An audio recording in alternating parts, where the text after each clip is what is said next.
Call the, what is it, May 19th, 2022 meeting of LUAC to order. Since we don't have a quorum, we can't do the minutes or officially approve the agenda, but we'll just go with the agenda as it is. Try to get a little bit of work done here. Thank you. Thank you, Madam Chair. I'm Lisa Barajas, the Executive Director of Community Development. I'm going to open this presentation, turn it over to Michael after that, but we really want to give you an overview. I don't know that we've been all that specific to LUAC. Wendy, our council member Wolf, has heard some of this before, but for everyone else, we want to be sure you have this on the ground before we dig into this work. And certainly, you've heard from Raya and the team about community designations and some of our foundational work that we've done in the past. But I really want to put this package around all of this work as being part of the 2050 Regional Development Guide work. So doing that next decade's worth of work. And today we'll focus specifically on vision, values, and goals, especially the vision pieces and the values pieces as a way to really direct and guide the work that we're going to be doing over the next couple of years, not just in this organization, but with our partners across the region and residents in the region of building our next regional plan. So why do we do this? I think committee member Drossi has seen me present this slide in various forms before too, just with different colors.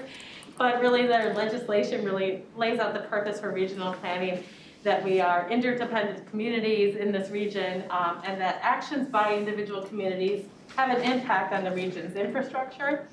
That growth within the region does create a need for additional public services.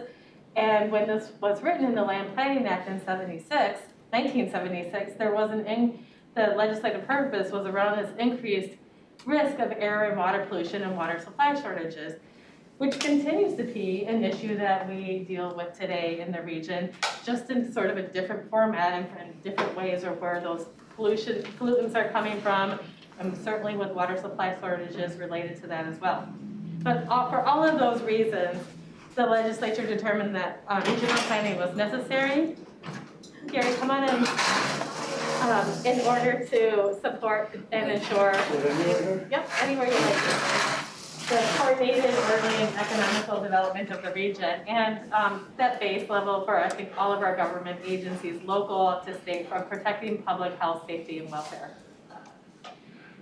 So very specifically, the statute does say that we shall provide and prepare a comprehensive development guide for the metropolitan area. That's our directive at the council. And further, that it shall consist of all these policy statements that in green I want to highlight that really are prescribing these guides for orderly and economical development of the area, of the entire region. So really focusing on that as being important and land use being a primary component of that development. And then further, the highlighted words in blue, I wanted to just note in the statute as well that we are to include all of these things, including land use, which you see first and foremost, but also parks and open space, things like airports, highways, transit, public hospitals, libraries, schools, all of these public facilities that would have an impact on the region. But not limited to these matters, but just the matters that were identified at that time. So like any planning process, we always start with where we are today. What is our baseline? I think you've covered some of these report outs here at LUAC, as well as I know at the council. Our staff have provided a whole lot of comp plan composite. What our local plan's saying now is that creates our baseline for future planning work. And even work within our committees, transportation committee around COVID impacts on travel behavior, economic impacts in the region that we're experiencing right now due to COVID, and so many other types of things, really grounding in where we are today, what the issues we're facing.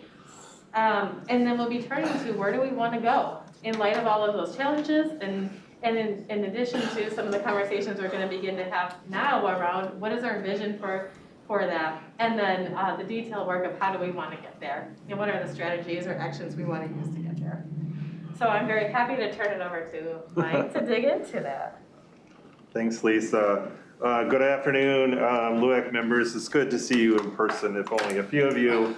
I'm sure we'll be back before you again in the future too to update you and get further input. Again, I'm Michael Larson. I'm a planning analyst in the local planning assistance group in the community development division. And I'm managing the process for developing a set of values, vision, and high-level goals as part of setting a foundation for the 2050 Regional Development Guide and the constituent policy plans. So the graphic that you see here just kind of illustrates our general process. What we're really doing at the beginning, we're doing a lot of reflection and engagement among various groups such as LUAC, MOSAC, the council, our various stakeholder groups to where we are as a region, what new issues we're facing. Over the years, I know it's been a tough couple of years for our society and our region in general. And so a lot of that is part and parcel of that conversation. We will be drafting language for the council's consideration through the balance of this year. We will be engaging various groups and the public at large to get their input. This will set a foundation, but it won't be set in stone. It will be meant to guide the planning and policy development that will follow in subsequent years. And there will be opportunities through the continuing planning process to, we may learn new things, we may begin to articulate things in maybe perhaps a slightly different way or frame things. So we will revisit this language based on that experience too. So there's a little bit of a feedback process for that. Okay, I got the clicker in front of me. So, what we're trying to accomplish is to create a vision that creates a mental picture of the desired future. We want a vision to be, for the region to be inspirational and relatively unambiguous. And again, we want to set the stage, set a general direction for plan and policy development. I think we've all seen vision statements or values that might seem naive. Or lack clarity of purpose, and we want to create a vision statement that sets a good foundation for the plan and policy development to follow, plans that can be implemented on service of that vision. So when we talk with our partners and as we reflect on our planning processes prior to now, we want to create we want to define a set of shared terms that we haven't always defined consistently across plans. So we want to make sure that some of this, that we move from the general to the specific, that the values and visions set the foundation, and that the goals, objective, policies, and strategies that follow are consistent with and implement that vision in a more or less clear way. And if we discover over time that our strategies are not as effective as we want, we can think about course correcting or revisiting the goals that we have. So somewhat of a simplified version of what we're thinking.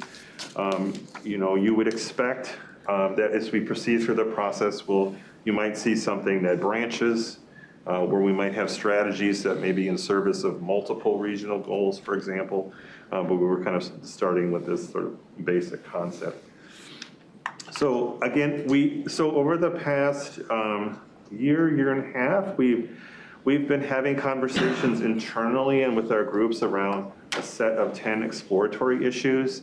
This is not a proposal for a structure, but it's just a way to kind of hang ideas off of and explore issues and see if these ideas and concepts resonate with people and what issues come up. So we had shared with you as part of the survey and I appreciate those who have contributed to that survey. I'll share some of those ideas with you today and encourage you to talk further about that. And for LUAC members who haven't done that, we'll keep the survey open, and this will be part of the record. We will be documenting and synthesizing and sharing that information with the council and with other groups, so that that information is shared across our planning process. So we wanted to take a little bit of time with you today to give you an opportunity to reflect on further and discuss amongst yourselves. I know the group here isn't super large, so I'm certainly open to coming back again for a similar engagement process. We will more likely be a little further down the path, so we may come back to you with something that's a little bit more concrete. But one of the things we're doing is, as I mentioned, we're defining these terms, and so how we define values are as core beliefs that we share about what is intrinsically important or desirable. So some of the things that we heard from you. Hold on a second. Jerry, did you have a question? Oh, sorry, Jerry. What do you mean by equity? Oh, well, that's a very good question. So equity was an important foundational principle in our current regional development guide, Thrive MSP 2040. When we think about equity, we think about the issues that we might have regionally in terms of racial disparities.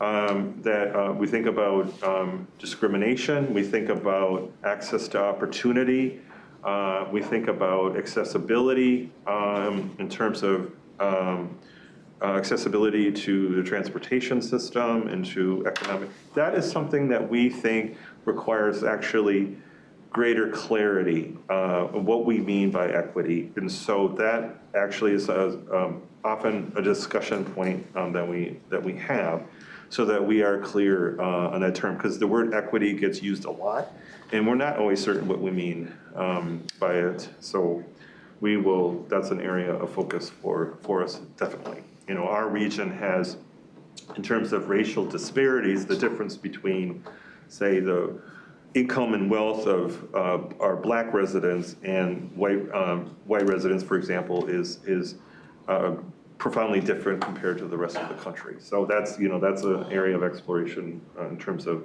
planning and implementation.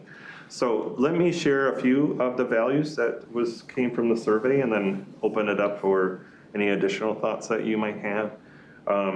Diversity as a strength was seen as a value. The importance of safe and welcoming communities. That people should have a strong sense of belonging in the region. The value of open-mindedness and the value of creativity. So, one of the things I'd like to hear from you, especially in terms of your role as an advisory body in terms of land use, is how we think about our values in terms of the dimensions of land use, land development, land stewardship, and the different ways we think about land throughout the region and its different uses. So just pause there and see if you have anything to add. Love to hear your thoughts. Yeah. Gary, did you want to go first? Well, since I missed the beginning, am I thinking that this is from the 2050 comp plan, people that met for that, and so that's what this is. Yep. All of this is about providing language that will be part of the 2050 Regional Development Guide. Yes. Okay. Carl, did you have something? Well,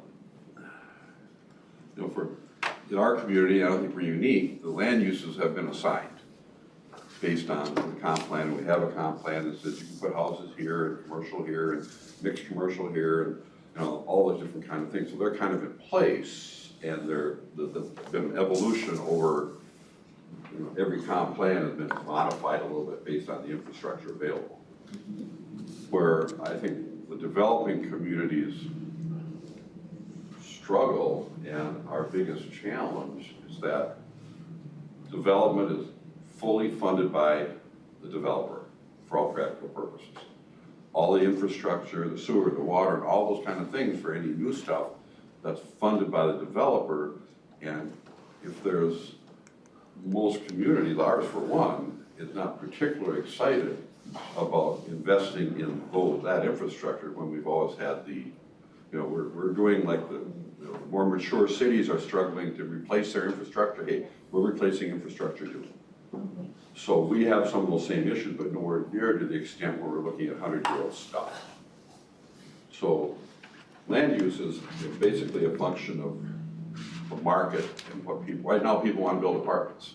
And at what point in time we're going to be overbuilt, but there's also very strong feelings about how many apartments we need in our community.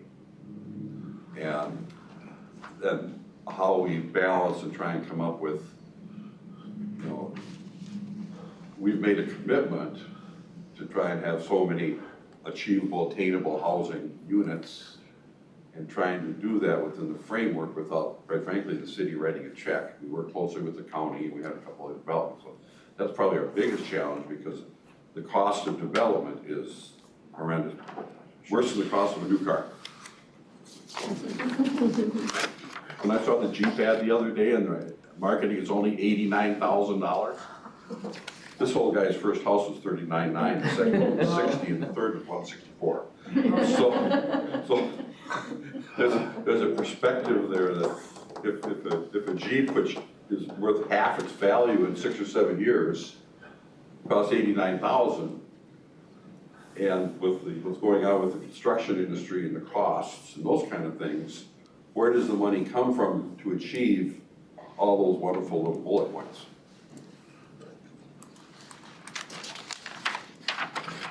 Appreciate that. Anyone else? Well, I was on that 2050 committee there, and one thing that I noticed, nobody seemed to want to talk about politics or inflation, how it's going to affect practically, it'll affect every facet of your lives. No, Carl, right, you're right. How long ago was that Jeep probably going for 40, you see? So cars have doubled, houses have doubled, everything is doubling. And so how are you gonna try to predict what's gonna happen in 2050? I don't know, I don't have a crystal ball, I'm not gonna try to gamble,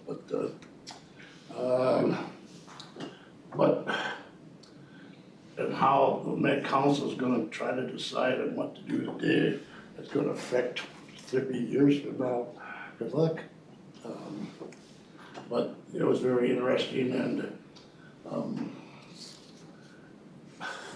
I don't know much more I can say about it. Everything is gonna change. Our life, 30 years from now, it will not be the same as it is now. I don't think in any which way.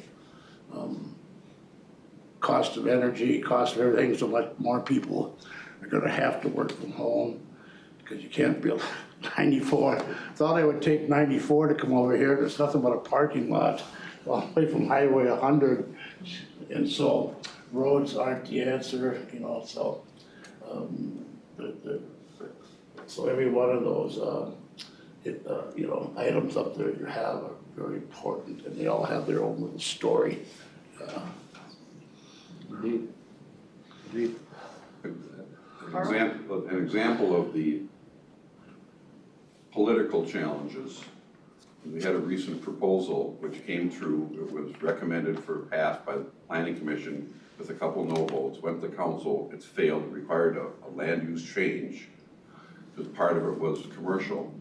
And there's a discomfort in saying, hey, we only have X amount of commercial in our community, do we want to give up what we have?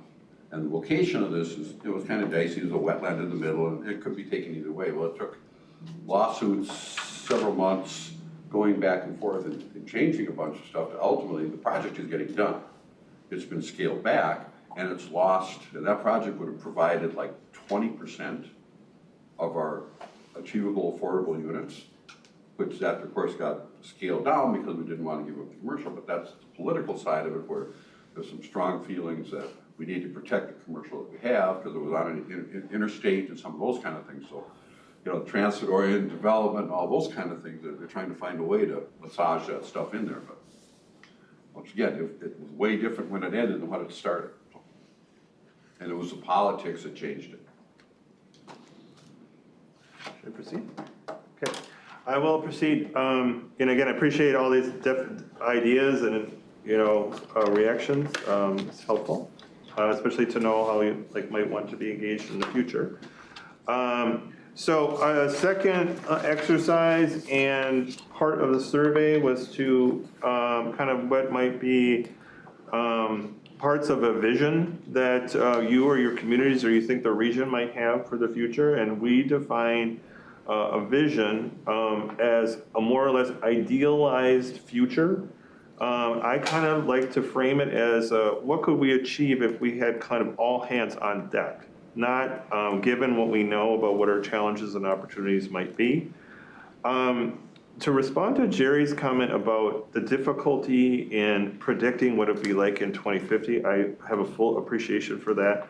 I think one of the things that we've recognized, especially with the pandemic, in politics and the globalization, is that we are in a much more uncertain path in the future. And so we are actually undertaking a process of scenario planning, which you may hear about at some point in the future. Understand if economic forces or issues head us in one direction, will we be prepared to adjust to go in that particular direction?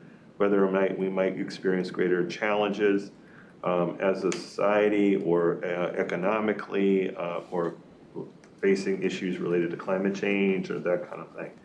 So I do want to, again, I want to share some of the ideas that we heard from LUAC members in the survey. Speaking related to equity, one of the ideas was that racial and gender disparities are eliminated. That's as part of the vision, that wealth is more evenly distributed. One that was that infrastructure is maintained and upgraded, and that the last one that I'll share with you is that the region is a center for innovation and ingenuity, which I thought was particularly interesting because I do believe the region is, and I think it's certainly appropriate that we would call that out, keeping that quality to our region.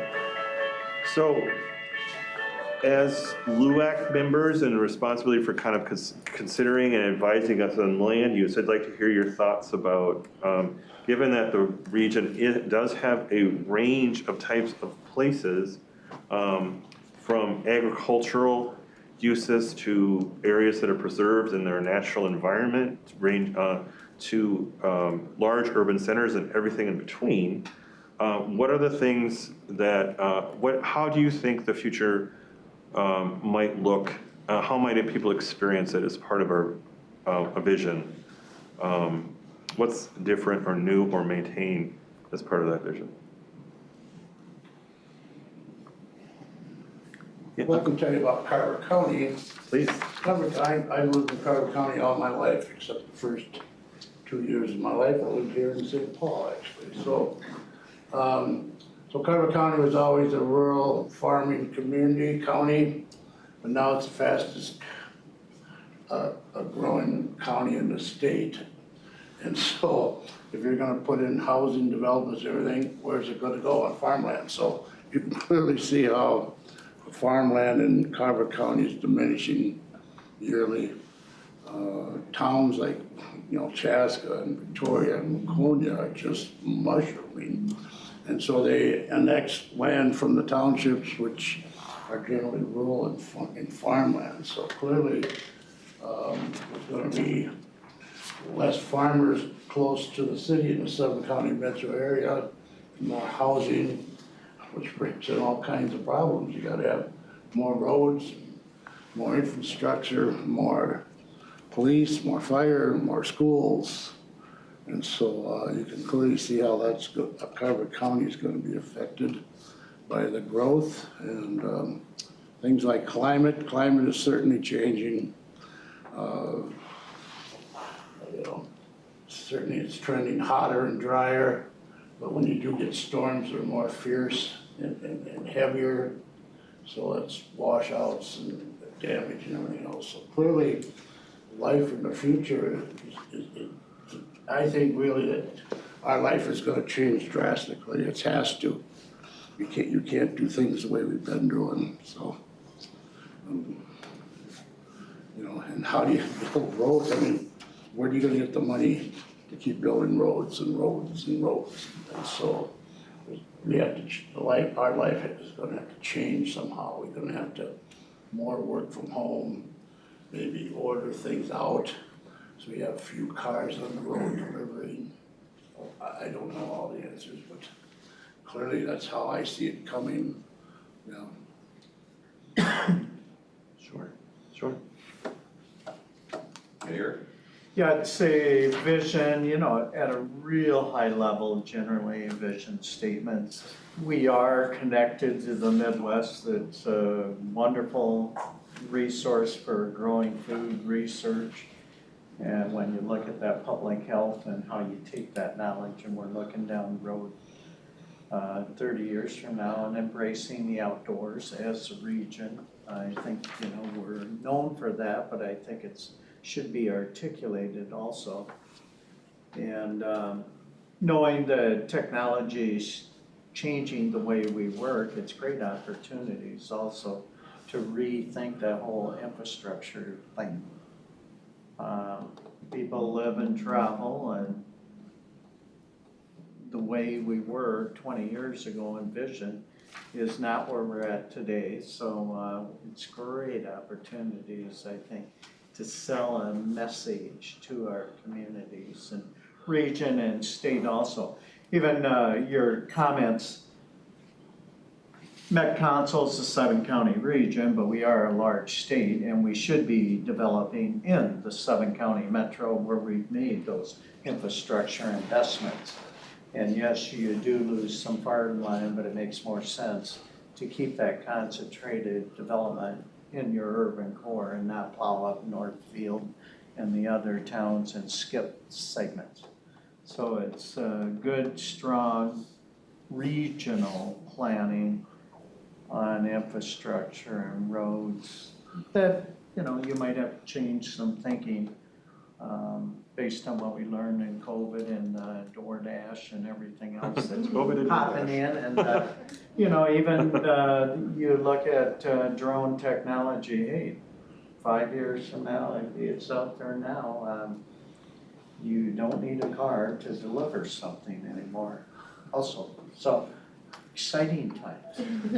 I will add that I think you're starting to articulate some of our strengths and opportunities for the future, and you mentioned the need to articulate some of that. We will certainly provide data and research to support, from a land use perspective, how, like, our vision in terms of how we, you know, how to maintain those strengths and to realize those opportunities over time. As you mentioned, like, we have a strong economic competitive advantage around food science and agriculture, and so I'd fully expect that to be articulated and maintaining that competitive advantage over time. We have good partnerships with the greater MSP, and so we have pretty good relationship with organizations that can help us articulate that.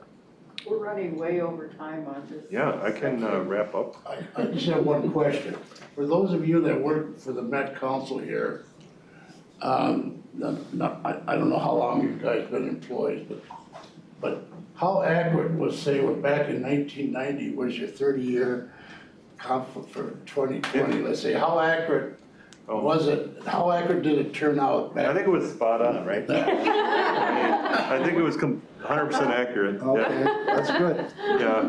No, Remarkable, actually. Forecasts or household, Yeah, or I mean, what's the question? I would say our forecasts are pretty accurate, I wouldn't say accurate, but pretty close to what we were expecting over time. So if you look back at 1990, what the council was forecasting for growth and development at a kind of regional scale, when we were hitting, you know, 2010 and 2020, yep, that's where we were at. Kind of, you know, within a reasonable margin of error. And even when we look back at older plans, we see that, you know, some of the original ideas for where transit lines might be, where growth might be, where our economic centers, you know, our core business and job centers within the region are, even as far back as 1968, the joint plan that was done with all of the metropolitan agencies at the time when we weren't all combined, a lot of those things persist for a long time because they're of such value to the region. As Mayor Drosty was noting, they're a strength for the region. But even the visions for where some of those connections should be made, where transit lines might link up some of those job centers, are some of the things we're starting to realize today and have seen be built now over time, because it does take, unfortunately, decades to build some of these things too. thank you. I think the only thing I've added, I think it's, oh, sorry. Go ahead. for a developing community, in Lakeville, the classic example, it's been an evolution. In the early 90s, we had a couple growth task forces and went through this exercise in trying to figure out how to get from where we are to where we need to be. And one of the things that was determined then is at that time we were building some very affordable housing. And what came from that is that the affordable housing didn't pay enough taxes to support the services it required, both the school district and that. We also had a lot of big terrain issues as far as the buildable lots and that type of thing. And so we were building our infrastructure, so we pushed for large lots to try and protect the trees and the environment, more ponding and all those kind of things. That's also evolved over that period of time, where the standards kept going up and up and up as far as rainwater and how all those things are managed. So, but then all the evolution, we don't really have, for all practice, we have a few large lots, but most everything is the smaller lots. We're building lots of 60 and 70 foot frontages, which for Lakeville, if you'd said that was gonna happen 25 when you were on planning commission, never gonna, I'm not even planning or, never would happen. It was just, the smallest lots we were building were 85 foot for various different reasons, and most of them were 100.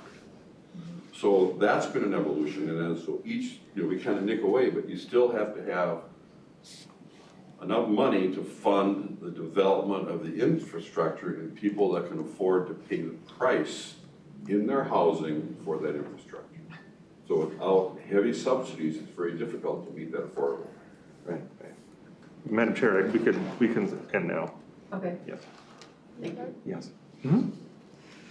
Appreciate it. We had just one more slide on goals, and I think the real focus was on values and vision, so I appreciate your input. Okay. So next up is Raya with her. Yes. And Greg can pull up the other presentation. Community designation. So we're waiting for Greg to pull that up. I think I upset the apple cart there with that. One of the biggest challenge, get this off, I cannot talk with this thing. Me too. One of the biggest challenges as far as our regional vision going forward is there's a sizable number of people in the region now that don't appreciate what we have and don't want it to stay. The burn it down if we don't get our way contingent of people. And, if we don't learn from what happened on Lake Street, nobody can invest in our region and know that their investment is gonna bear fruit, I think a lot of people thought, oh, well, insurance will take care of it. We're finding out that no, people were drastically underinsured, and I don't know what it's gonna take to get that back again. So I would like to live in a place where everybody values where we are and wants it to be a nice place, but how do we? First, you have to eliminate road rage. If you can eliminate road rage and look in each other in the eye and say, please and thank you, that would solve 90% of our problems. Okay, community designations. Thank you, Madam Chair and committee members. Thank you for being here. And we're going to be talking about community designations, as you have heard about them in your previous two other meetings. So just kind of an overview of what the project is, just a reminder of the importance of the community designations and what we're trying to achieve throughout this process. Community designations help further the regional policy through creating groupings of communities with similarities between them so that we can advance regional policies at the local level. So the land use policies and density expectations are developed based on community designations, and it's a way to distinguish the differences and uniqueness of communities. And also, as well as setting the direction of growth in areas that have urban infrastructure and trying to protect agricultural areas and also areas with natural resources. In our process so far, so the process of this project is that We are working with you and some other stakeholders, including committees such as MOSAC, as well as Committee of the Whole, but we also have focus groups, both internal staff and external. And we are analyzing the previous round of community designations, trying to refine that information, making sure that we make it better this time, and we capture all the comments and any additional information that's needed to be included in the community designations process and project. It's an iterative process, so it's analysis, engagement, kind of going back and forth. The timeline of the project is that we started at the beginning of this year by coming to, or going to, the CDC and also LUAC in January. And our hope is that in this iterative process, that we are able to bring a final draft of community designation to LUAC by September, or maybe November, and then being able to, for LUAC to be able to make that recommendation to CDC before the end of the year, and then the CDC and the council adopt community designations by the end of the year. The deliverables of this project is that a set of criteria for community designation. So those are the variables that you may have heard. There were 5 of them in Thrive MSP 2040. We will have the proposed community designations for all the communities in the Twin Cities Metro, the 7-county Metro. A description of what each of those community designations are, density expectations associated with each of those designations, as well as a set of maps and data that describe those designations. Okay.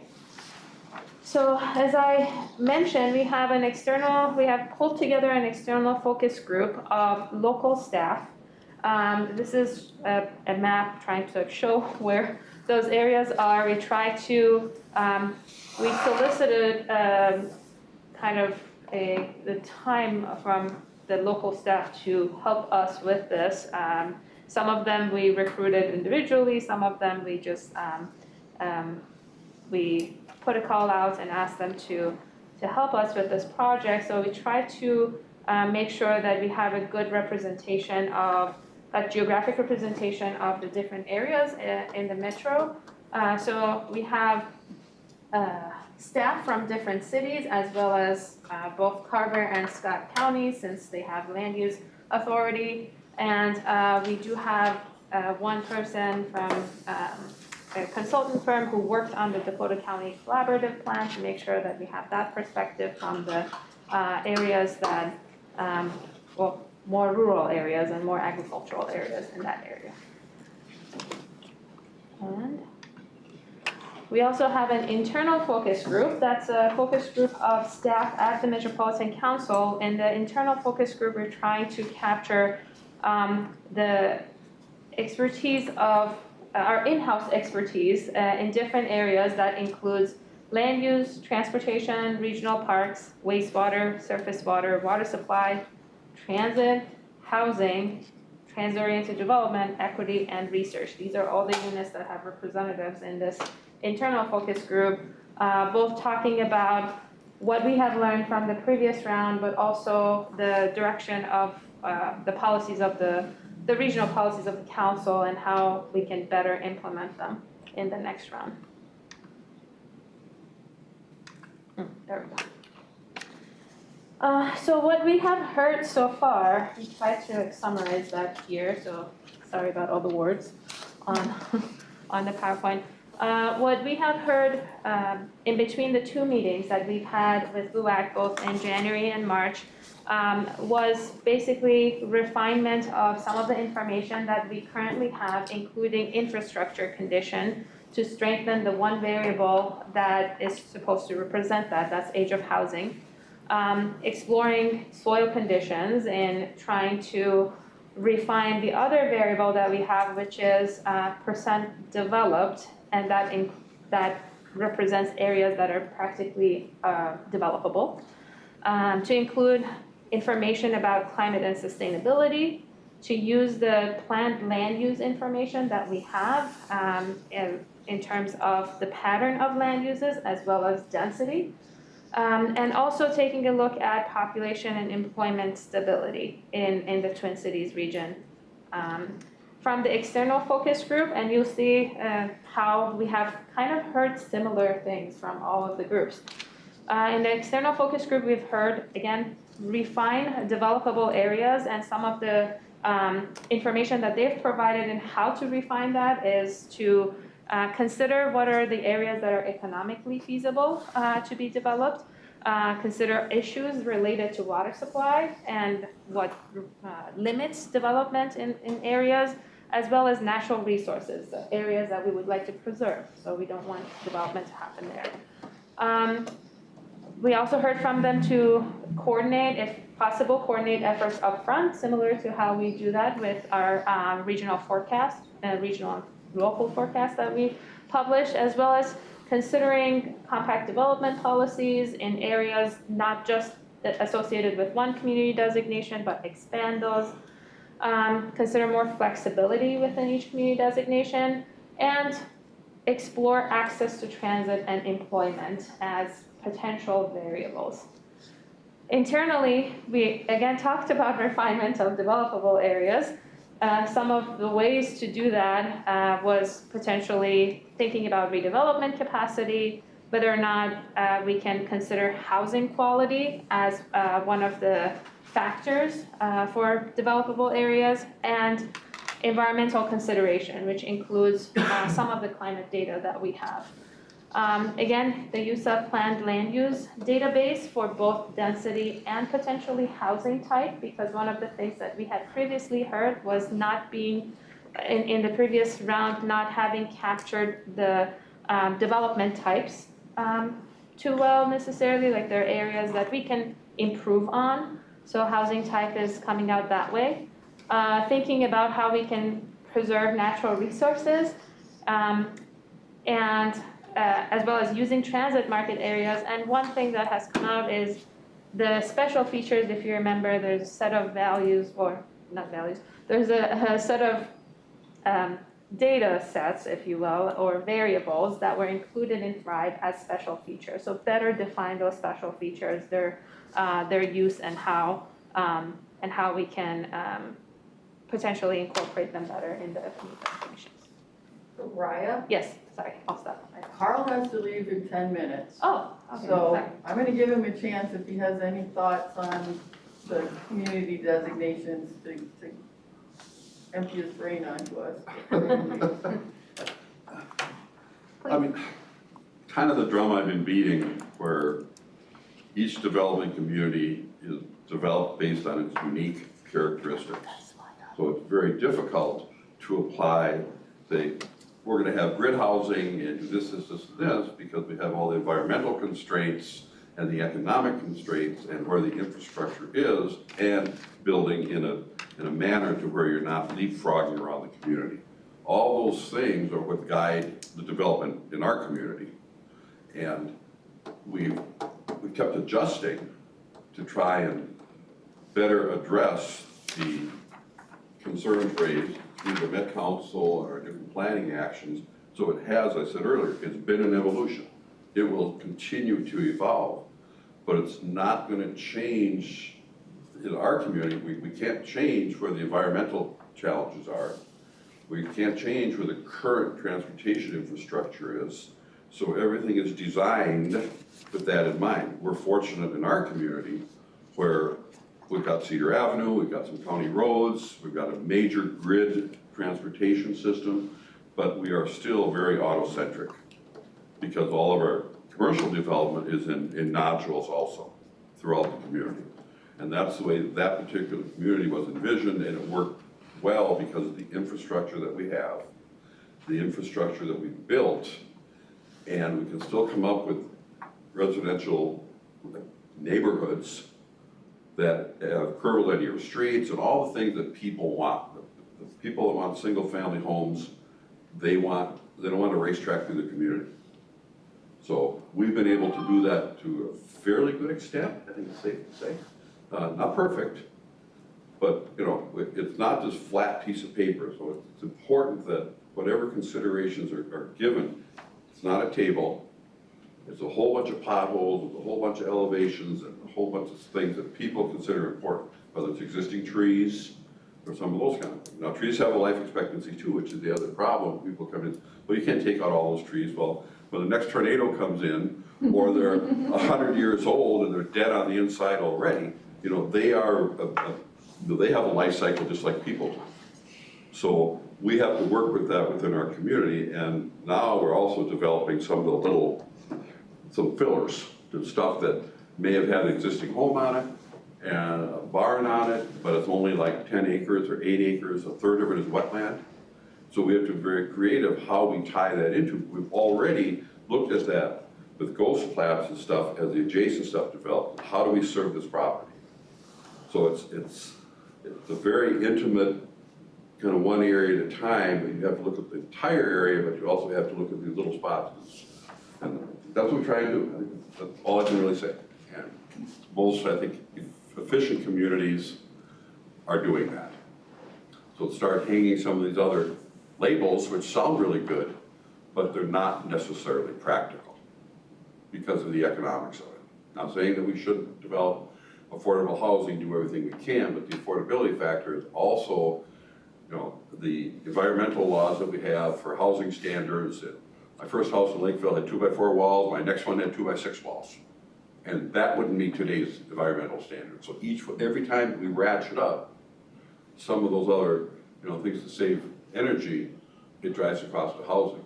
And then the push a couple of years ago is sprinkler single-family homes. I mean, it's nuts. Number one, it's a whole other maintenance thing, but those are the kind of things that, if anything, we need to protect against. Because you get these little groups that want to manipulate the world for their own benefit sometimes. Also, but You feel better now? I was fine, but I'm just, I mean, it's like, sometimes in a developing community, you know, we get pointed at, like, oh, you're building all these big fancy houses, and you know, all that kind of stuff. Well, you know, it's the nature of the land. I mean, I'm in a large lot cul-de-sac that was built in '97, and it was a model at the time. The property behind me was all unsewered stuff on 2.5-acre lots.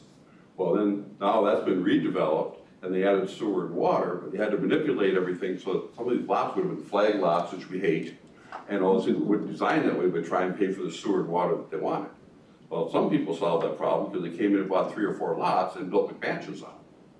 So that's not affordable housing, but everything behind me that's gone in has been $1 million plus $1.5 million on taking out properties where the houses were at $30,000, $35,000, $350,000. So when you have a treed lot that's oversized, that has some things, that's not going to develop as multifamily, especially in the middle of a residential area. It's just not realistic. The location of where the land is in relation to the transportation infrastructure also dictates what type of use you put there. You know, we have the whole commercial, medium density or high density, medium density, single family. That kind of that pecking order is part of the design standards as old as the hills. We still end up with single family homes on Cedar Avenue. And they're selling, which makes no sense to me. My house is a single-family home on Cedar. Right, with the fence and a setback and a berm, and Yeah. enough trees for 6 houses. Yeah, So, and the lot was cheap, which is why I bought it, but yeah, so, but then once again, that was developed, what, 35 years? 30 years ago. 30 years ago? So since then, of course, the berms and the fences, and I think the fence line has been changed once already, Yep, fence has been rebuilt. you know, and trees, all those things that were put in when it was basically naked land, all that infrastructure that was required at the time that we designed into the project now makes her house, her property, a really nice spot. But it's not going to happen when you first develop it because you got these sticks of trees and all that kind of stuff. So you have to be patient with the other stuff. Thank you. Okay. I wanted to make it worth your while to drive all the way down here. Well, I wasn't really holding my breath. Thank you, really appreciate it. We were on planning commission together, and she abused me totally all the time. And I'm pretty sensitive. But it worked really well, and we have a long-term relationship. And then she got on council and abused me even more. So there's an affection and appreciation for the relationship that we've built over the years. So she kind of set me up here. I'm blaming you. That's great. Well, thank you. Really appreciate your comments and. There's the reality of, in a perfect world, I think we're talking about the perfect world for the other kind of stuff. It ain't there. We want world peace. You know, how's that working for us? So we have to be pragmatic at what we actually have to work with. Thank you. Okay. Thank you. Thank you. Neighbor? Yes. So just a quick update for you to tell you where we are with the variables. So currently we're working on refining some of the existing variables. Basically, so we're thinking about the variable that was previously called percent developed. We're working on, it's called the development cycle at the moment.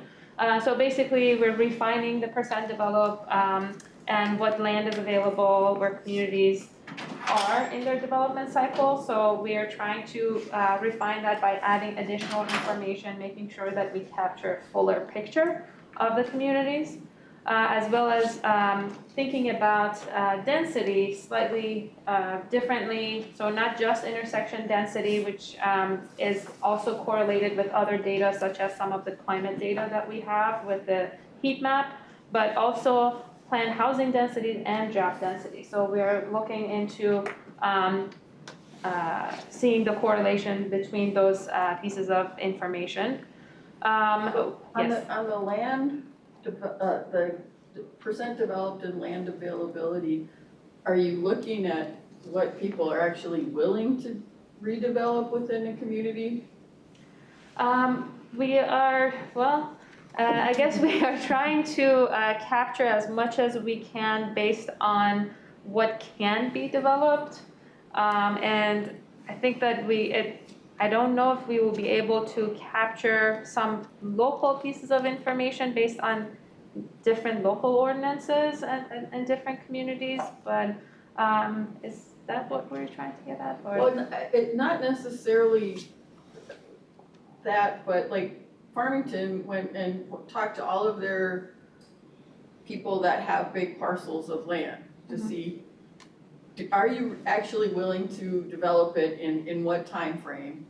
And what would you like it to be, so that they know that if they plan for it to develop, it actually will develop, rather than sitting there and being a hurdle for everybody around it to have to work their infrastructure around.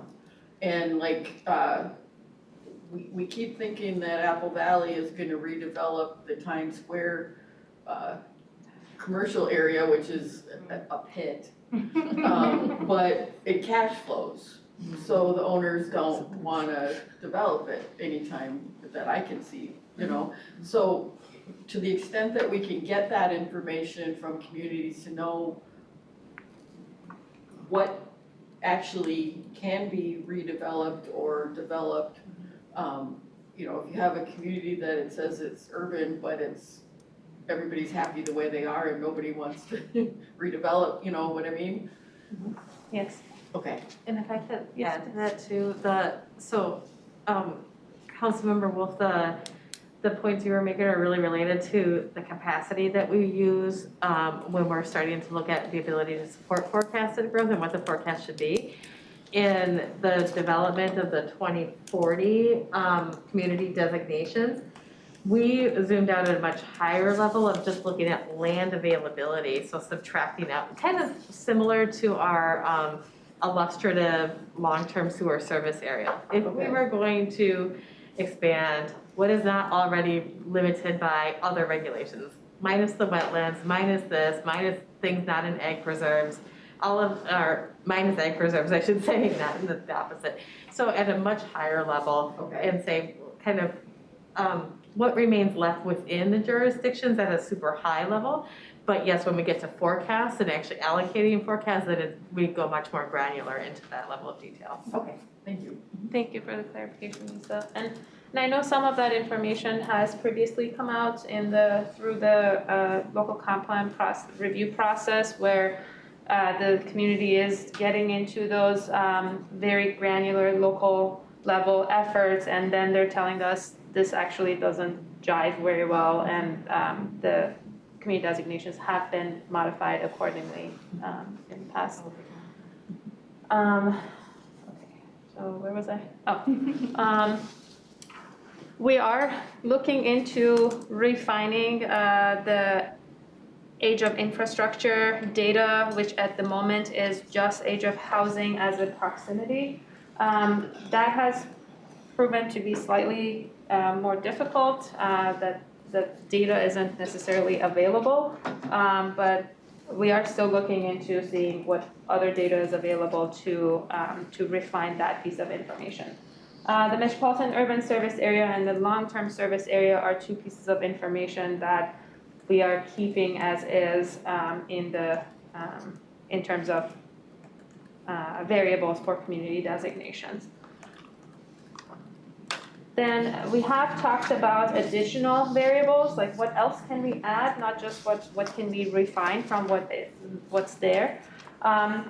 We have talked about climate and what data is available related to that. So we have the land surface temperature, but that is also correlated with other data. As I was mentioning, intersection density is one of those that they just like the maps kind of, they light up in the same areas basically. As well as localized flooding, which we are still reviewing, but at the moment, based on the information, it seems like it may not be as useful because it is everywhere, basically. Yeah, this does not differentiate communities very well. The natural resources, so this is like thinking about natural habitats, thinking about surface water, groundwater, and also prime agricultural soils. So those are information that we are considering in how it interacts with the rest of the variables, and are they correlated? Do they say anything valuable, basically, that makes sense for them to be included to help us, again, differentiate communities or see the similarities better? So that is this whole exercise of community designations.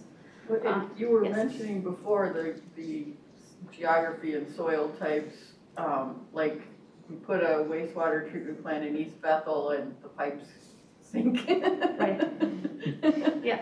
So that's another variable that we're. So we're talking about like both agricultural soils in terms of, so in case of prime agricultural soils as areas that we would like to preserve. Right. And in case of condition of soils is areas that are not developable. So yes, we're like, we're trying to use that data to help us refine the land availability, basically saying, well, that can't really happen the way that we thought. Okay.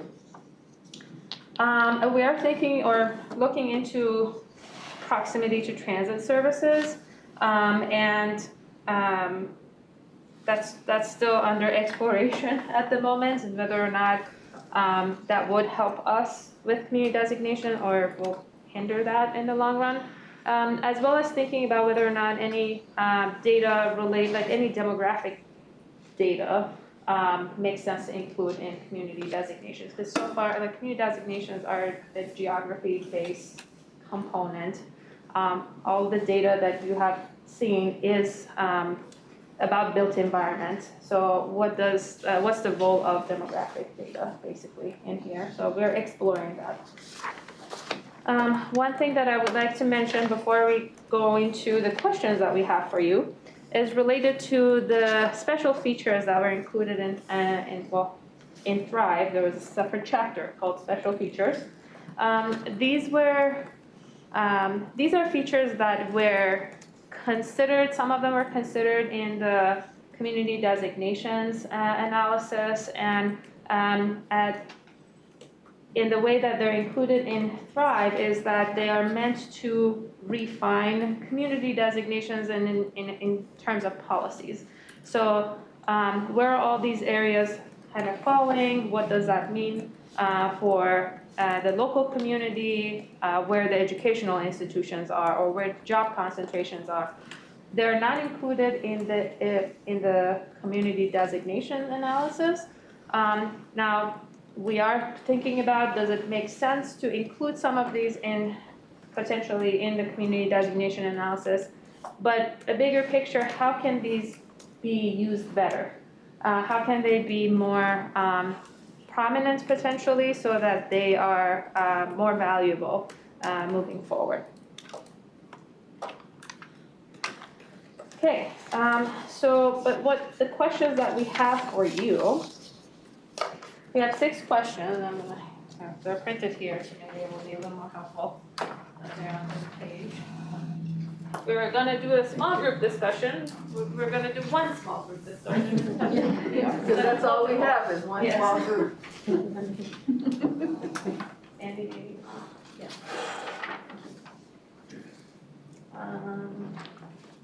And extras for anyone who wants them. Oh, sorry. There you go. Okay, so there are a few questions that we have for you that I would like to just focus on, maybe spend a few minutes on each of them and get your feedback on it. So the first question is, given the surface water, groundwater interaction areas, given that they can have great impacts on developable land, so like areas that should remain as pervious, areas that are in better condition to be developed and things like that, should they be considered as a variable? Is it our first question for you? And we have gathered some information from MOSAC as well. Now, we didn't pose this specific question to them, but we did talk about values related to water supply for community designation. So we have basically gathered the importance of water supply to be considered in community designations and capacity for development as it relates to water supply. But bringing that question to you, do you have any specific feedback on as it relates to surface water, groundwater interaction? I'd say absolutely. Yeah. So are you talking about like fens and stuff, or what are you talking about? I'm sorry. Are fens, like the savage fen, or what kind of interaction? I think we were talking about such as groundwater recharge areas, Okay, like areas that, again, need to be left undeveloped or need to be left with certain cover, like land cover, in order to better support the actual developments that are happening elsewhere, less flooding potentially. Or like we have a large part of our city, Umar Park, 150 feet of sand down to the water bedrock. So I remember the university, must have been about 18 years ago, and they had consultants out of Germany. And our engineer, WSP at that time, we were putting in $20 million outfall pipe to the river, and he thought we were absolutely crazy. He said, here's the glacial trends of the sand, why would you be piping everything out to the river? It does not make sense. So I agree with them totally. And you know, how you line catch basins. Now the public wants to see water, but it doesn't infiltrate very well when you line them with clay. So, you know, how to utilize leverage when you have certain topographies, soils, I think you should have as much info to the community as you can. I'm not sure if it raises to the level of the community designation as much as portions of communities, depending on where because most cities aren't the same all the way across. Correct. Especially when you look at natural resources, rivers and whatever, wetlands. You have something, Jerry? Well, water is one of the biggest thing you have to have is a variable. I mean, my goodness, just look at the southwest United States. These people, the area's drying out. I mean, how long is it gonna be before there's absolutely no drinking water down there? One more year maybe? When you read how the reservoirs are drying. So how are 50 million people gonna survive without water? So clearly Minnesota, if nothing else, it has lots of water, which in the future is gonna mean everything. You see, so Minnesota stands to inherit a whole lot of stuff in the future because it's water, so yes, very much a variable, very much. Both underground and surface water, because actually, it's the underground comes from the surface water. So that's what I read. Our aquifers are replenished by swamps, mostly is what I read. Water filters down through swamps, so if you're gonna put in housing developments, don't touch the swamps. And don't touch the water areas, build around, you know, this idea they give out 1 for 1 or something, so you can take out a water area if you make another one. Well, nature built that for a reason.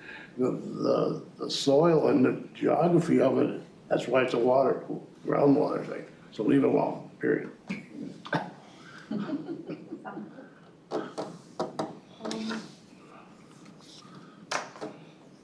The one thing to consider is, again, like, and as you mentioned, to Councilmember Wolf about whether they're like isolated in certain areas and not community-wide, so that's a piece of information that can potentially not necessarily play a huge role in the community designation, but something similar to special features if we figure out what to do with those. Well, like even in terms of protecting agricultural land, you can allow some development where it's wetlands and trees and stuff, let some large lots go in there so you can get, because some people wanna have a big yard, really, really big yard.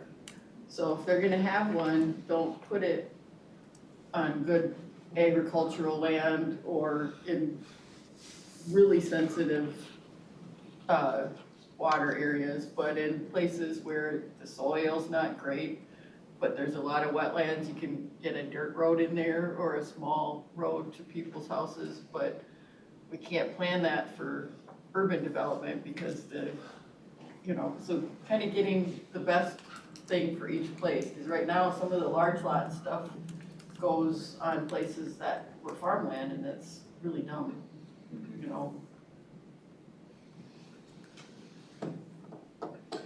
Does the Met Council have any, or discussions on maybe eliminating non-sewer lots out of the urban area as you go forward?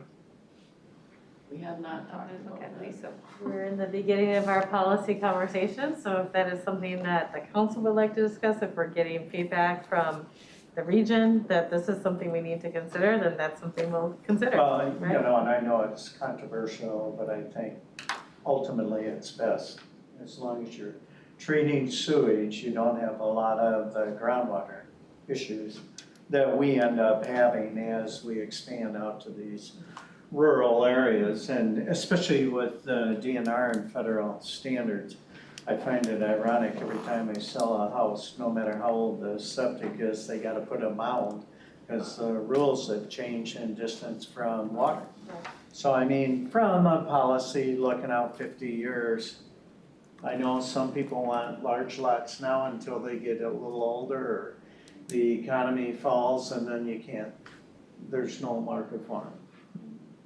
So looking out 30 years, I think it is a policy issue maybe that could have some discussion, not saying it should be edicted.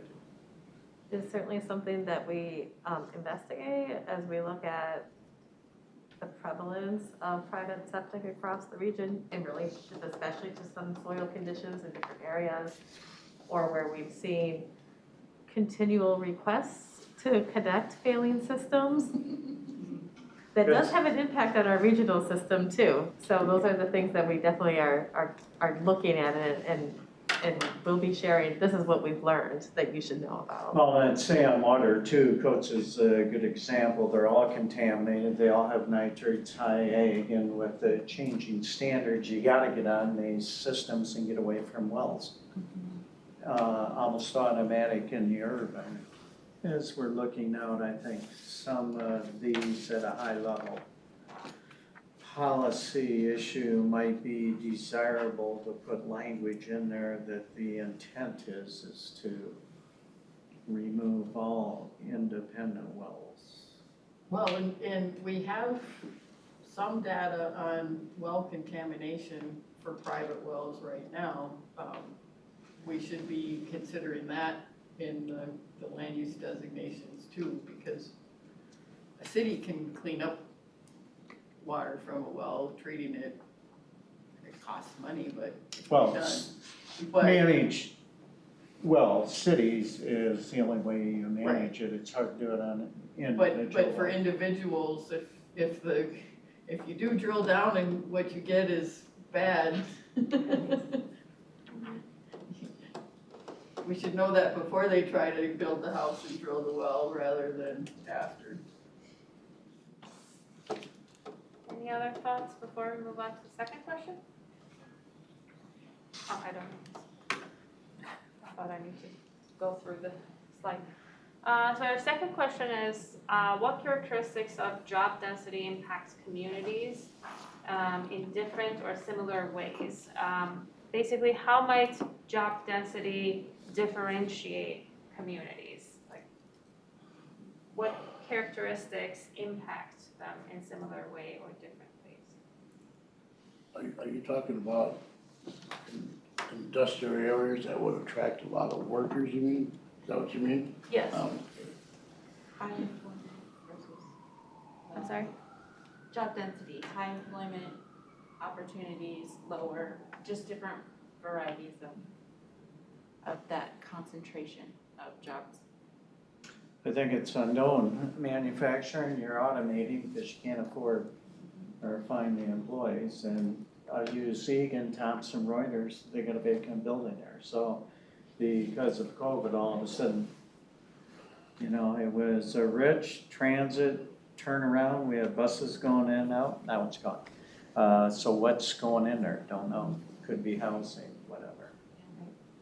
So I think stepping back and really rethinking, again, I know the manufacturing side, but it's because of worker shortage.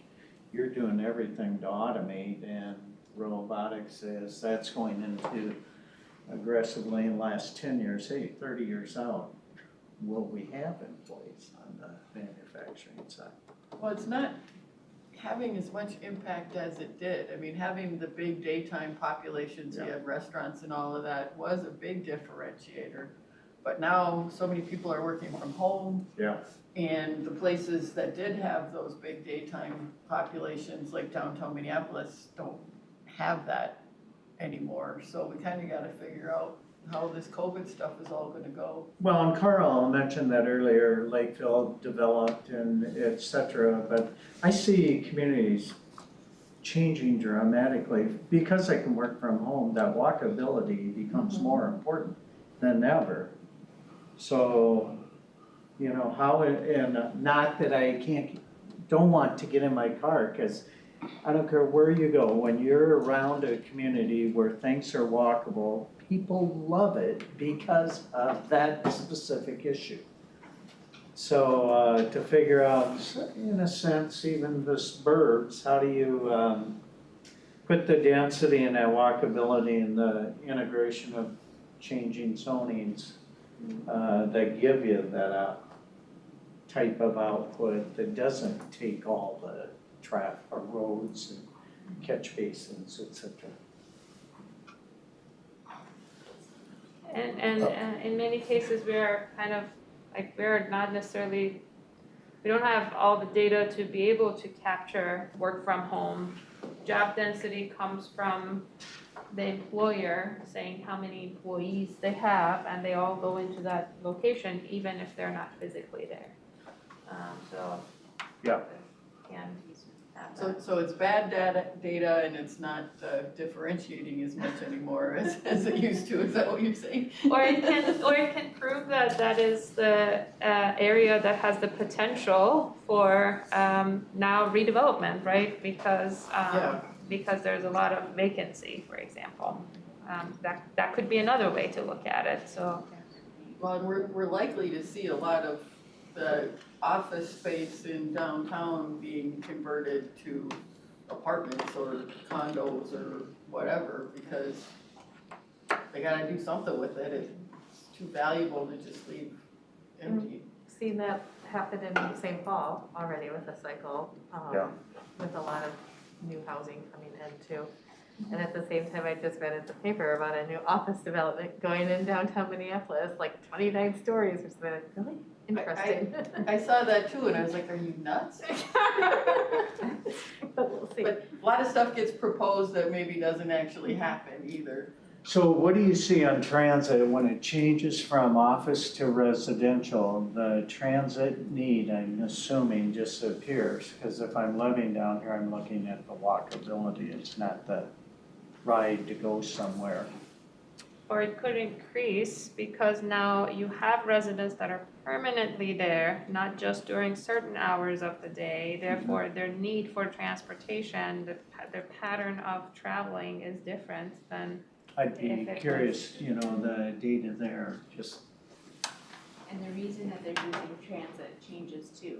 So they have shorter trips, maybe they're going to the grocery store as opposed to going to the office. Yeah. So the reason changes as well. And I don't know, Jake, if you have something to add, I know you used to work in St. Paul, and probably downtown is a really great example of sort of that switch in transit around that too. I mean, I remember, it was kind of, I don't remember, but several decades ago when state agencies moved out of downtown, it left a lot of vacancy here. And when I started working at the council, there was really limited, it really was just commuter transit coming in and out of downtown St. Paul.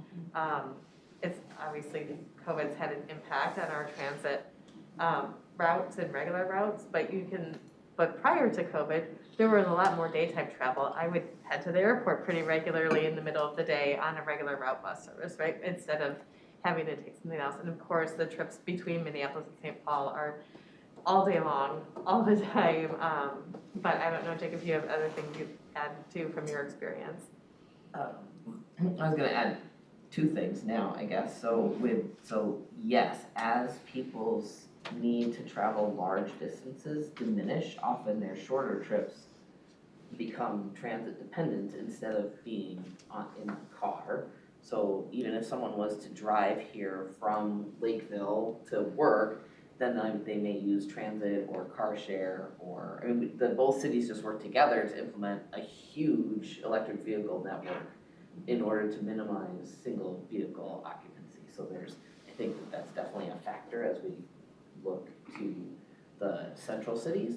I was gonna bring something up about, the past use of transit in the metro, up until the 1940s when we had streetcar lines that did serve those purposes of short-term trips. So you could live in Hopkins, and you could take the train to Minneapolis to have fun, or you could take it out to Excelsior also to have fun, because there used to be that amusement park out there, right? And you could also go to 6 or 7 grocery stores just on that streetcar. So I think that's kind of, we're shifting, just like a couple of you have said, people like to stay where they are. Once they have a walkable community, they like to stay in the community, they don't need to go somewhere else. I think we're seeing that shift back towards shorter transit trips, transit that's a little more accessible generally. And when you have enough transit, you don't have to worry about, if you have a disability or you have no access to a car for whatever reason, now you've got another way to get around without a bicycle. I think is kind of how I think about it. So, we sort of stopped one kind of pattern of development in 1940, and then we just sort of did our thing, and then when the council, I would say in that long arc of history, right, when the council became established, then we're gradually moving back towards that sort of walkable neighborhood thing. And I'm also really curious, right, for us to think about how the last significant downturn in the middle of the last planning cycle impacted housing development, because places like Dakota County saw tons of influence and influx of American Reinvestment and Recovery Act dollars, because there were so many foreclosures, because people weren't able to maintain or stay in those large lot houses that cost a lot of money, and that's something that we haven't really talked about. That might be something to consider. Well, a lot of them got snapped up because when COVID hit, people who didn't have to be close to work and wanted to be someplace not so people-y bought those. But one of the things that happened was, there were a lot of townhome lots that weren't getting developed that then got replatted as single family to use up the lots. Now we're seeing big townhome developments again, but townhomes just went away basically for 6-8 years at least. I have two things that come to my mind on this. One, I have a nephew that used to work downtown St. Paul. Now he's been home, works out of his house, and he wouldn't have it any other way. He said when he looks back, driving rush hour traffic, find a place to park, walk in, walk out. He wouldn't have it any other way. So clearly that's going to impact communities. Let's say the retail stores down here, if the workers aren't coming down here to work, then retail stores aren't selling nothing. Now, I walk this, whatever you call it, over to that parking thing. There's retail things all along, and they're always closed when I come here, and I think, how come they're closed at 4 o'clock? Is that because all the businesses are closed in there, or? So anyway, that clearly has an impact on communities. And another thing, if you got a large manufacturing plant, you're gonna attract workers, of course. And so workers might stop at the liquor stores, grab supper somewhere, whatever. So that impacts communities. But if that manufacturing didn't keep up with things or whatever, for whatever reason was out of business, and then all the stores that came there to, because of the workers, if that plant is closed, then that affects the retail, obviously, too. So that's just kind of some of my thoughts, I guess. I mean, obviously, there are some jobs that you have to work in person. Yeah, You know, manufacturing. you can't outsource your doctor to, well, some people did for a while, but that doesn't go very well long term.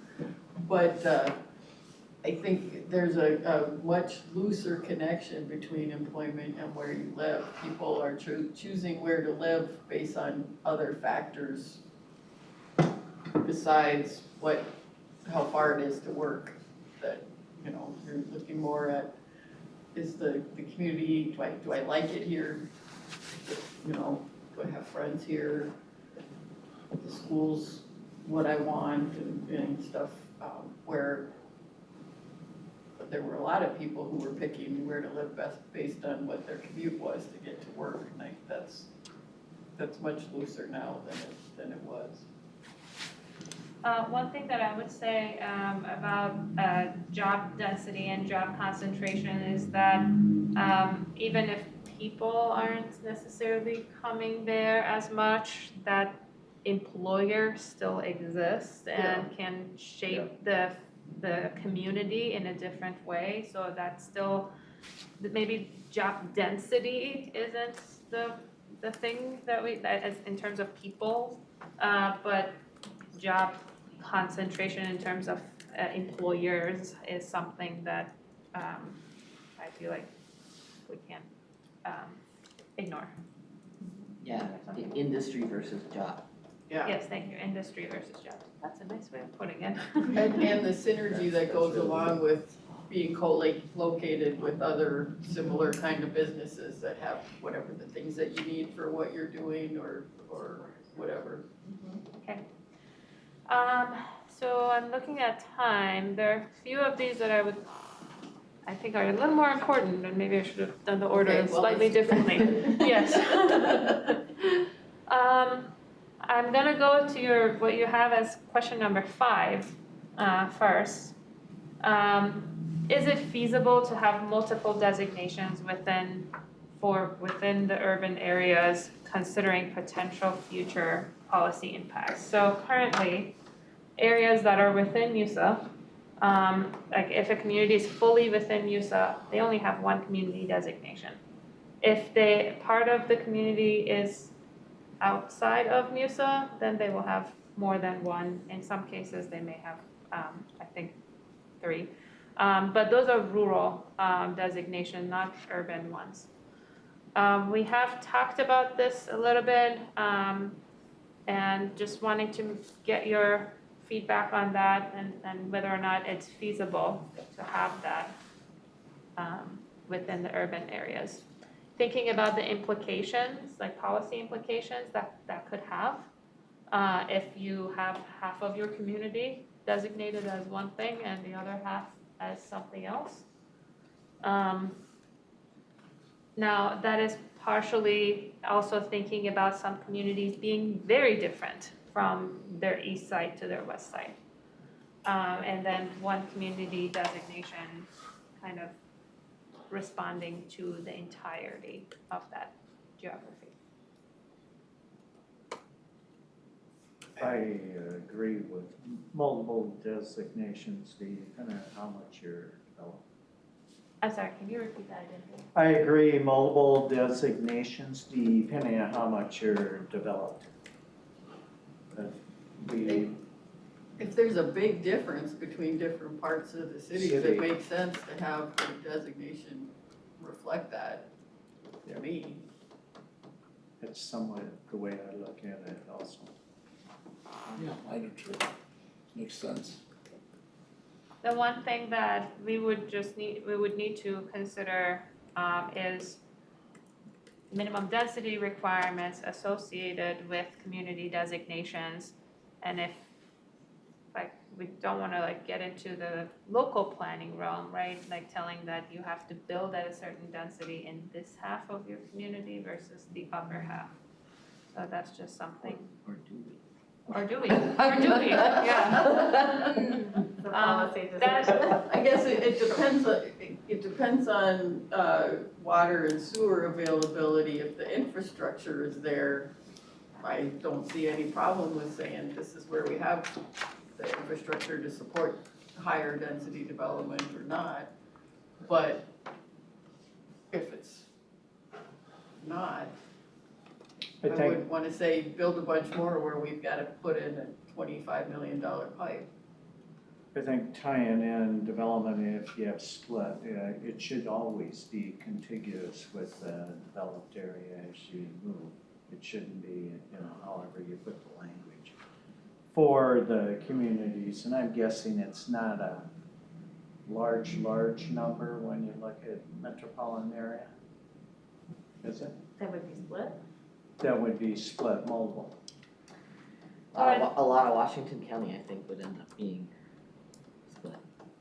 It also depends on what level you're looking at it, like if, we would have to take a look at the, this modeling analysis piece, because so far some of the information is at block group level, so they do light up differently, but then when you put like 5 different variables together, Yeah. then it's hard to say how they would split up. And I'm guessing traditionally, when you're not identifying the uniquenesses of communities, that's where you get into conflict here, per se. You have no idea. And I guess it would kind of depend on how it plays out. We'd have to see what it looks like, and if southwest Minneapolis is fundamentally different from downtown, clearly, and I'm okay with reflecting that, but if it doesn't make a big difference when you put everything together, then maybe we don't worry about that.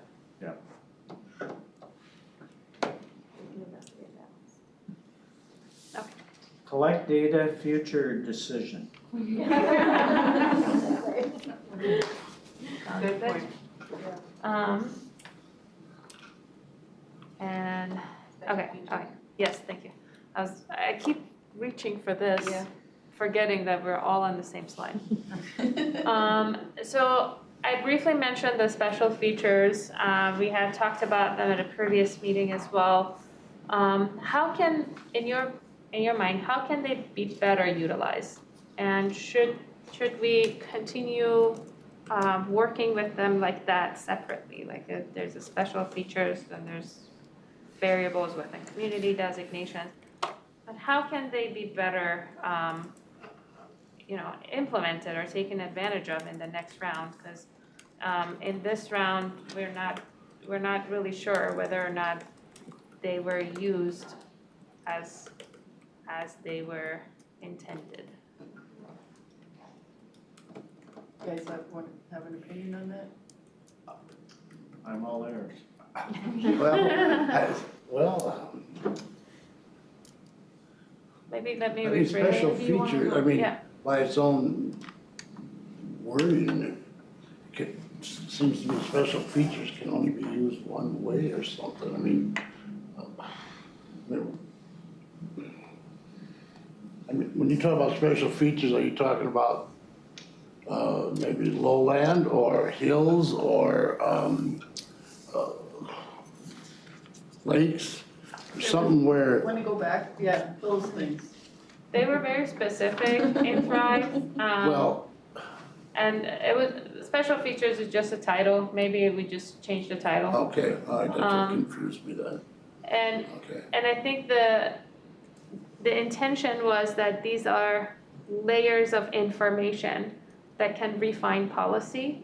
So based on, for example, where the regionally significant ecological resources are, that could help you with your local land use planning, right? But they were not necessarily, they weren't included in the community designation, but they were instead brought out separately on their own to be used as, here's another piece of data that you can incorporate in your policies. Yeah. But how can they be better utilized? So what was your feedback from planners, city staff that were working on it, when you gave them that flexibility? We haven't asked that question of them yet. We brought that question to you first. But we are going to ask them a similar question regarding the special features and by kind of getting their feedback on what they did with this information locally. I I can think, report out on that at the next meeting. I think in large part, the communities know where these things are in their own communities. So they don't necessarily need the map to tell them where they have these things because they're very familiar with their own community. I do know that the council talked about some of these maps over time, figuring out how to score programs or things like that. Looking for planning for freight corridors and all of that kind of stuff. It gets used where it's relevant at a regional level, but I think at a local level, you know where your ecologically sensitive areas are, you know where your stations areas are for future transit ways and all of that. It's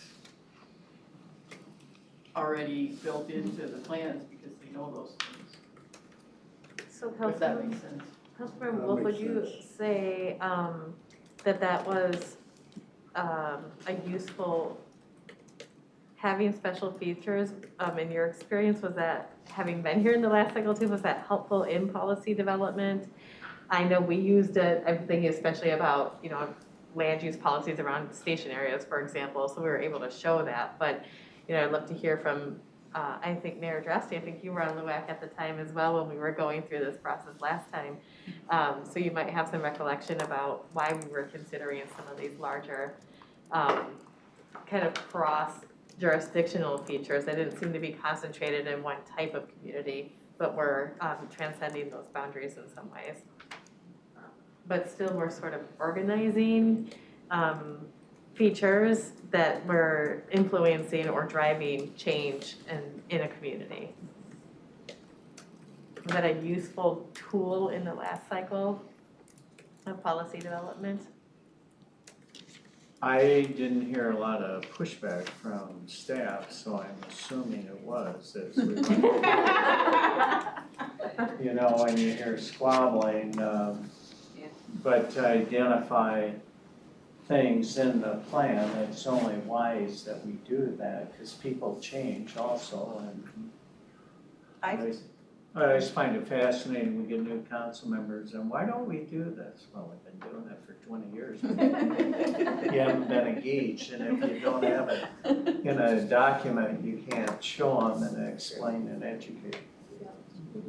I find them very, very useful when the whole council is talking about any of these specific topics or things that relate, because then you can put it up and everybody can see how different parts of the region have that issue. I don't think we did a good enough job of going with the water supply considerations.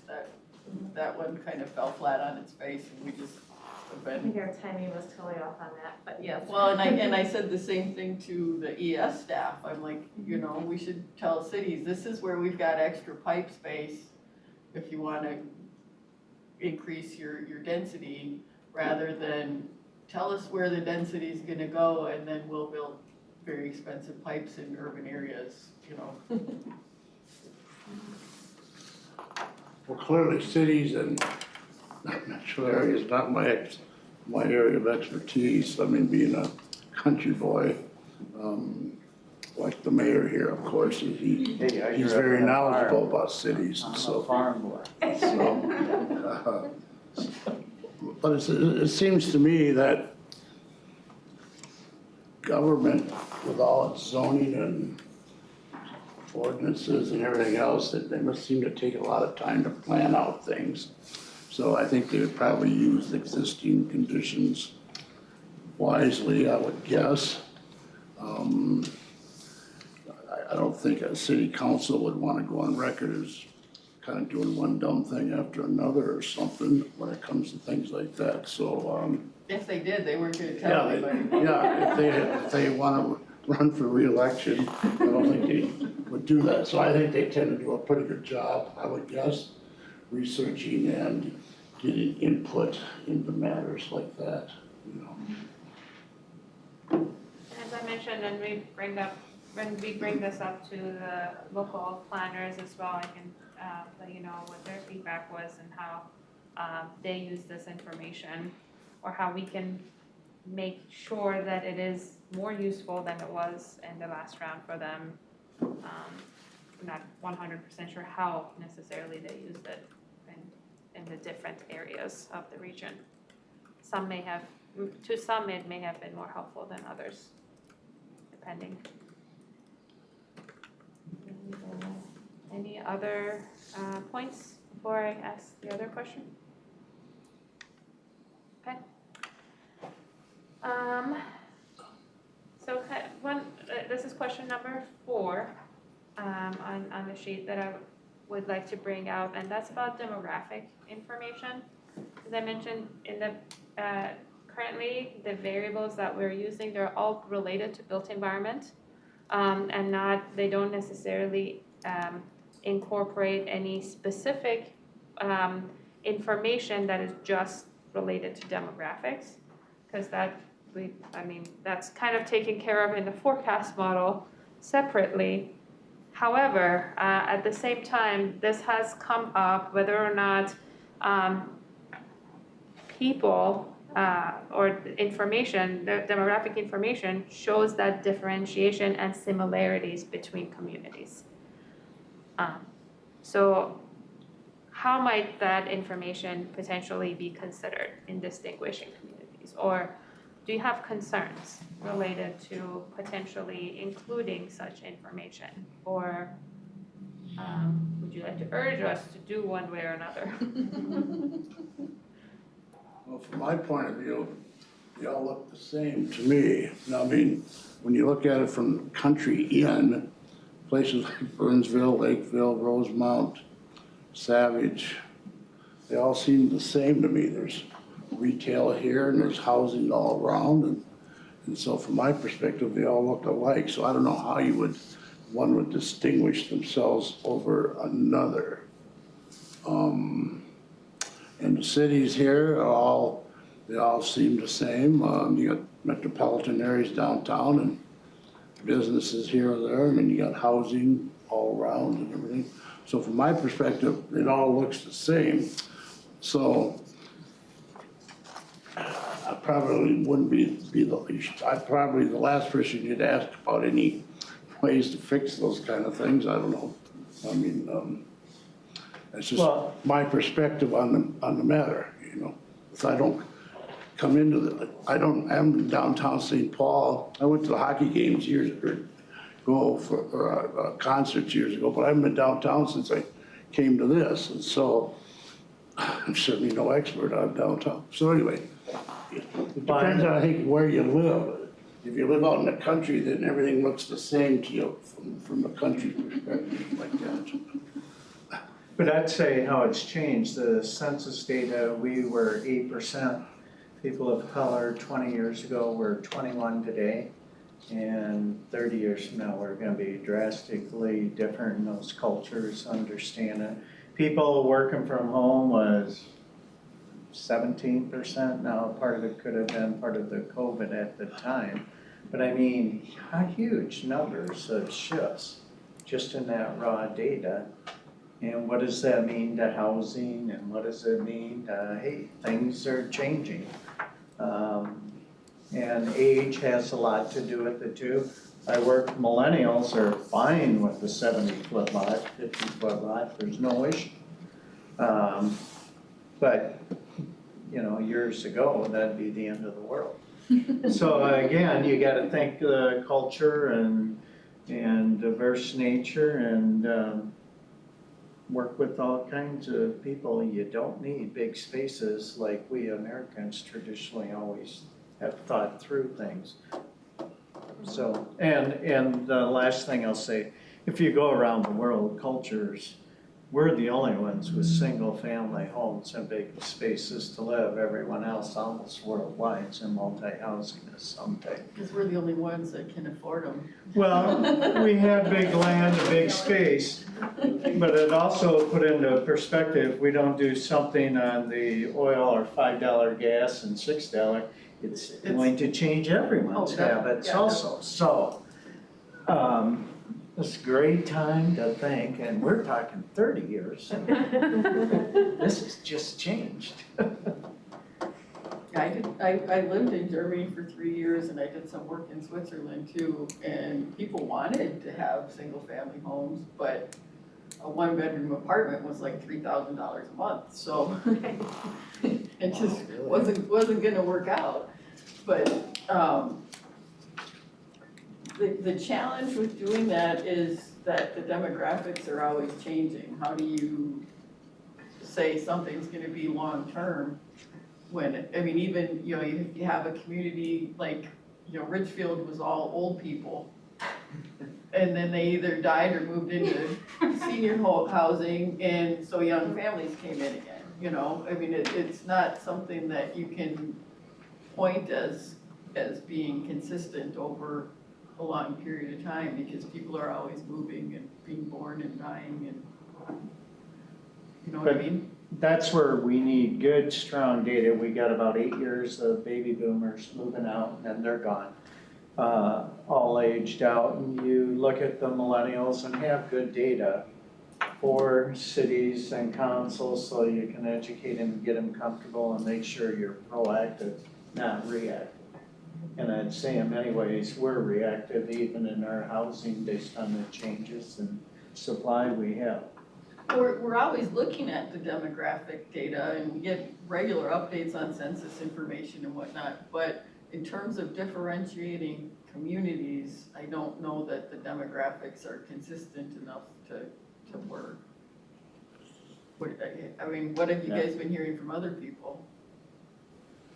We heard similar comment to what you brought up, Councilmember Wolf, in terms of it being like changing and like not being stable enough for, or not being able to tell how it goes into the future. So there are concerns about, like similar concerns that were brought up about this point. And also, like basically how the normal changes. And as you mentioned, Mayor, that, you know, we have, our demographic composition has changed so drastically, and what does that really mean? And so both of those. Yeah, it's a tough issue on land use and taking the data, is it, you know, what is the element that you'd want to track and incorporate in those designations? It's hard.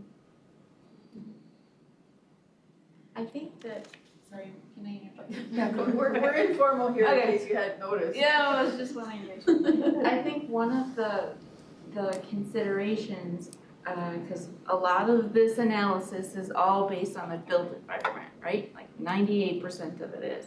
But the built environment is influenced by people. And so how do you accommodate that in the conversation that we're having around community designations so that we are still planning for people, acknowledging the existing built environment and planning for like the future built environment, recognizing commonalities and differences in the same way that we're trying to look at with water supply and in the same way that we're trying to look at with some of our other data factors. So how do you incorporate the conversation or the implications of people in the built environment as we're thinking about community designations? I think it's a worthwhile exercise to just like think through that. Maybe it's not showing, it won't end up showing up in the final data, you know, but I think acknowledging that people really impact the built environment too, and we obviously have the built environment for the purpose of people existing within it, to really think about that aspect of it too, the human-centered approach. Well, I think housing size is one demographic thing that's relatively stable. It changes over time, but it's not doing this for the most part. I mean, and that's one that kind of gives you an idea. Do you have big families, people living alone? Do you need schools? You know, that sort of thing. Councilmember Wolf, when you said housing size, you meant the Household size? Yes. Okay. Which I'm guessing the last 30 years is continuing to trend down. It certainly has, and then there's been a bit up as well, especially in some communities in the metro. Especially those communities that have, what do I wanna call them? Multi-generational? Well, yes, but the desirable school districts. So if you look at Lakeville's population shift, in terms of demographics, Lakeville is, in some cases, some schools are more diverse than nearer to the metro schools as far as population, because there's so much interest in attending schools in Lakeville. And they have houses that can accommodate Bigger, generational families. So that might be, maybe that's how we could think about that kind of demographic thing. And also, you can get number of bedrooms, right? Yep. From the census data as well, so that might be something. Should be in our parcel data set too. Yeah. Okay, well, in the interest of time, I'm gonna skip that one other question that I had. It was about prime agricultural land. Maybe, does I anyone have think any? we captured that a I little think bit we too. did, yeah, we talked about that. Okay, so just kind of giving you what the next steps are. So we will be finalizing the variables based on the correlation of these variables together, just like saying, seeing whether or not some information is already captured through one variable compared to the other.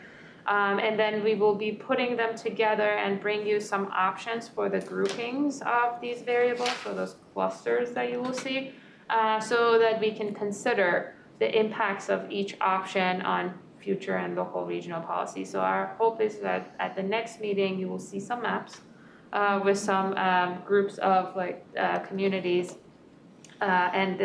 based on like each variable. Like if you add this variable, this is what it would look like, and that kind of information. So will that be at the next meeting that yes. we get that? Yes. At least some of the variables, we're hoping we can bring maybe all of them, but we'll see. We're working on it at the moment. I'm assuming that's gonna be the whole meeting then, because that's a lot of stuff. Yes. That's all the information that I have for you. Do you have any questions or concerns, comments? We should probably send an email out to other members that couldn't be here for a variety of reasons today, so that we can get input from a fuller cross-section. So we can send some information